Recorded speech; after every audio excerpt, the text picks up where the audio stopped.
여러분 안녕하세요. 찾아가는 새벽기도 시카고 예수사랑교회 조선영 목사입니다.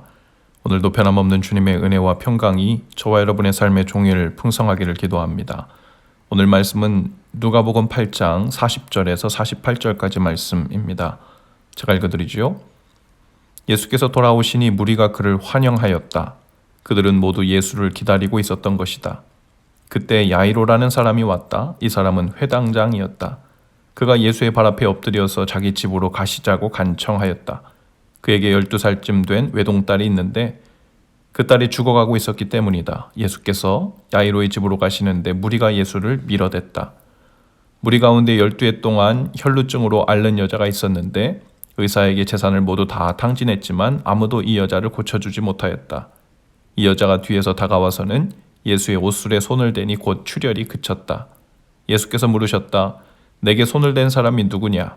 사람들이 모두 부인하는데 베드로가 말하였다. 선생님, 무리가 선생님을 애워싸서 밀치고 있습니다. 그러자 예수께서 말씀하셨다. 누군가가 내게 손을 댔다. 나는 내게서 능력이 빠져나간 것을 알고 있다. 그 여자는 더 이상 숨길 수 없음을 알고서 떨면서 나와 예수께 엎드려서 그에게 손을 댄 이유와 곧 낫게 된 경위를 모든 백성 앞에 알렸다. 그러자 예수께서 그 여인에게 말씀하셨다. 딸아, 내 믿음이 너를 구원하였다. 평안히 가거라. 아멘. 오늘 말씀은 예수님께서 회당장이 12살 된 딸의 병을 고쳐주시러 이동하시는 중간에 혈루증을 앓던 여인과 있었던 이야기가 갑자기 끼워 넣어진 형식으로 기록되고 있습니다. 물론 실제로 회당장 야이로의 집에 가는 도중에 벌어진 일이었기 때문에 시간의 순서를 따라 이야기를 배열하여 기록했을 것입니다. 하지만 그렇게만 보기에는 간단해 보이지 않습니다. 성경에는 예수님이 병을 고치시고 귀신을 쫓고 기적을 행하신 모든 일들이 다 기록되어 있는 것은 아니기 때문이죠. 회당장의 딸을 고치신 이야기만 붙여서 기록해도 되었지만 그 사이에 굳이 이야기의 흐름을 끊고 혈루증을 앓던 이름 없는 여인의 이야기를 기록에 빼지 않고 넣은 이유가 있어 보입니다. 공교롭게도 오늘 말씀에서 회당장과 그의 딸 그리고 혈루증을 앓던 여인은 여러 부분에서 비교, 대조를 이루면서 기록되고 있는 것 같습니다. 고침을 받은 두 인물의 배경을 먼저 보자면 회당장 야이로는 그 지역의 회당 운영을 책임지는 사람으로 마을에서 매우 존경을 받는 사람이었습니다. 그리고 그런 회당장의 외동딸이니 얼마나 더 소중하고 귀히 여김을 받았을까요? 12살 된 그의 딸은 12년 동안의 시간이 곧 곱고 귀하게 여김을 받는 그런 세월이었을 것입니다. 반면에 이름도 배경도 기록되지 않는 그저 혈루증 앓던 여인이라고 소개된 군중 속 길거리에서 갑자기 나타난 이 여인은 끊임없이 하혈을 하는 병을 앓고 있었어요. 구약의 율법 레위기 15장에 의하면 하혈이 멈추지 않는 모든 기간 동안에는 부정하다고 했기 때문에 이 여인은 12년 동안 이 병을 알아왔기 때문에 그 세월 동안 부정한 여인으로 살았을 것입니다. 부정한 여인이라는 딱지 때문에 종교생활, 사회생활 전반에서 배제된 삶을 살았죠.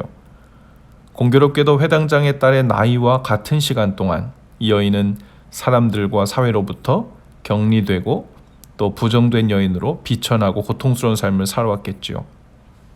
그리고 회당장은 예수님께서 자기 집에 와달라고 먼저 청했습니다. 어쩌면 제자들은 그 회당장의 명성과 가진 재물을 보고 가서 그의 딸을 고쳐주면 예수님의 명성이 더 전파되기도 쉬웠을 것이고 또 괜찮은 답례도 받지 않을까 하는 속내도 있었을지 모르죠. 그러나 길거리에서 만난 혈루증 앓던 여인은 예수님의 이름을 부른 것도 아니고 정중히 도움을 청한 것도 아니었습니다. 사람들이 밀치는 혼란한 상황 속에서 그저 자신의 병이 낫기를 바라는 마음으로 예수님의 흩날리는 옷술 끝에 손을 대었을 뿐이죠. 그런데 이상한 일은 그런데도 이 여인의 병이 나았다는 거예요. 예수님에게서 능력이 나갔다고 했습니다. 그런데 그 말씀 속에서 우리는 예수님이 마치 자신의 능력을 마음대로 통제하지 못하시는가 하는 식으로 읽어서는 안 될 것입니다. 그 여인이 낫든 말든 그냥 아무 말 없이 그냥 가던 길을 가셔도 되셨지만 예수님은 그 밀고 밀치는 상황에서 이 여인과의 사이에서 일어난 일을 반드시 짚고 넘어가셔야 한다고 생각하신 것 같아요. 제자들과 사람들에게도 그 일을 보이시고 나타내기 원하셨던 거죠. 그 많은 사람들 중에는 병들고 귀신 들린 사람들, 도움이 필요한 사람들도 또 많았을 것입니다. 그러나 예수님은 도움을 구하는 회당장의 집으로 향하고 계셨어요. 예수님을 모시고 그 은혜를 누릴 수 있는 사람은 회당장쯤 되는 존경받는 사람이라 유력한 사람 혹은 그런 집안의 자녀들쯤 되어야 한다는 인식이 그들 가운데 있었는지도 모르겠습니다. 그러나 그 이름 없는 혈루증 여인같이 그 거리에 몰려든 사람들 중 누구라도 주님을 믿고 낫기를 바라며 주님께 나오는 사람은 비록 회당장 야이로처럼 정식으로 예를 갖추지 않았어도 누추하지 않은 집으로 자신을 모신 것이 아니더라도 모두 주님의 은혜를 받을 자격이 있음을 이 일을 통해 보이시려고 하신 것이 아니었나 생각됩니다. 예수님께서는 시간이 없어서 그 여인만 고치고 야이로의 집으로 가신 것이 아닐 것입니다. 그 거리에서 그 여인처럼 믿는 자들을 더 많이 고치시다가 지체되는 동안에 그 딸이 죽었다 할지라도 가셔서 다시 죽은 딸을 살리셨을 것입니다. 그러나 몰려든 많은 사람들 중에는 이 여인처럼 믿음으로 그 옷자락을 붙드는 자들이 없었던 것은 아니었을까요? 환호하고 신기해하고 치켜세우고 박수를 치고 따르는 사람들은 많았지만 그 여인처럼 믿음으로 옷자락을 만지고 은혜를 입은 사람들이 더 소개되지 않고 있는 이유일지도 모릅니다. 오늘 우리도 어떤 모양이든지 주님께 도움을 구할 수 있습니다. 어떨 때는 기도회나 예배에 나가 하나님께 도움을 구하고 아뢰고 자초지종을 자세히 아뢰며 기도를 드릴 수도 있지만 부끄럽고 수치스러운 삶의 환경이라 아무렇게나 흩어져 있는 마치 길거리와 같은 삶의 정황 속에서도 주님께 손을 내밀어 도움을 구할 수 있습니다. 주님은 회당장과 같이 괜찮은 성도라고 정평이 난 사람이 찾아오듯 길거리에서 이름 없이 곤란한 중에 말도 없이 손을 내미는 손길이든 주님은 똑같이 멈춰 서셔서 그 믿음을 보시고 칭찬하시며 은혜를 베푸시는 분이십니다. 오늘 우리 마음이 서 있는 자리가 꽤 괜찮은 신앙 여정이 있을 수도 있지만 어쩌면 부정한 자처럼 주님과 멀리 떨어져 부끄러운 자리에 있을 수도 있을 것입니다. 그러나 이 여인처럼 손을 들어 주님 앞에 나와 인생의 길거리에서라도 그 이름을 불러 그 약함과 그 죄에서 건짐받으실 수 있기를 바랍니다. 주님은 오늘 우리의 모습이 괜찮아 보이든 부정해 보이든 주님을 찾는 그 믿음을 보시고 말씀하실 것입니다. 딸아, 아들아, 내 믿음이 너를 구원하였으니 평안히 가라. 오늘 그것은 믿음의 손을 내밀어 그 옷자락을 붙잡고 만지는 우리의 믿음의 손길에 달려있을 것입니다.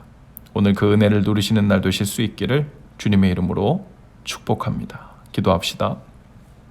주님, 오늘 저희가 머물러 있는 자리가 어디이든 주님께 나아가 도움을 구하고 은혜를 입는 일에 미루지 않고 물러서지도 않는 자가 되길 원합니다. 삶의 길 어느 후진 길 모퉁이에서도 주님께 손을 뻗어 은혜를 받아 누리는 날 되게 하옵소서. 예수님 이름으로 기도합니다.